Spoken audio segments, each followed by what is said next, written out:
enemies listed me as target number 1, and my family is target number 2. Ukrainian officials say Russian forces are now operating inside the city limits of Kyiv. The stench of death is unbearable here. People here will not roll over. They won't back down. It's they who have started the war. President Putin chose this war. He could end the war with a word. I thank everyone who endured that February and this year and who gives Ukraine indomitability. Glory to all who are now in battle.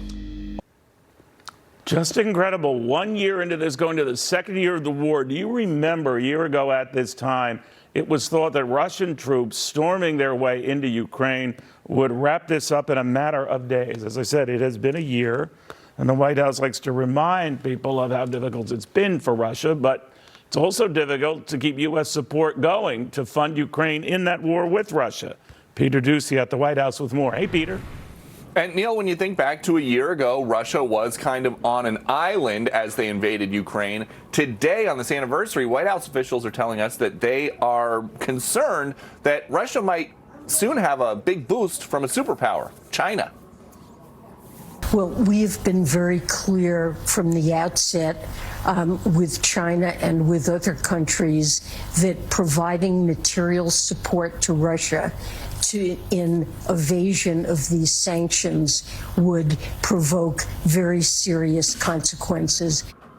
Antony Blinken over at the State Department says President Putin started this illegal war, and he has the power to end it. The United States stands strongly with Ukraine as it defends itself, and we will continue to do so until Ukraine's sovereignty is respected and the people of Ukraine can shape their chosen democratic future in freedom and peace. So with that, President Biden and his team are not pushing for peace talks. The U.S. position remains this is something Putin did and that Putin has to undo. And there are no plans to scale back taxpayer-funded weapons shipments.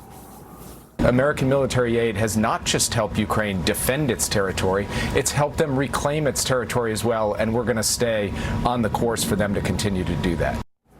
And kind of a head-scratcher here at the White House, the president got on a Zoom for about an hour and a half with Zelensky and the G7 leaders today. Over the last couple months, or really over the last year, whenever they've done that to talk about Ukraine, the president then comes out to explain what the result was of those conversations. But today, nothing on the president's schedule and no press briefing. Neil? Interesting. Thank you for that, Peter. I'm glad you made it home safe from Poland. All right, I want to go right now to Pat Fallon, a Republican Texas congressman, sits on the House Oversight and Accountability Committee, House Armed Services Committee. Congressman, it's always great having you. I did want to get your take, sir, on one of your colleagues, Marjorie Taylor Greene, who aims to introduce a bill that would essentially audit aid we give to Ukraine. I don't know if she's extending that to this latest $2 billion tranche the White House is considering. What do you think of that? Well, Neil, first of all, it's an extreme position to do nothing, but it's also an extreme position to give the Ukrainians a blank check. So we definitely should need transparency and accountability. And in fact, we're having a hearing on the Armed Services Committee on Tuesday to talk about just this and the best ways in which to ensure that the aid that we're giving them is going to the right places. Do you have any doubt that it is?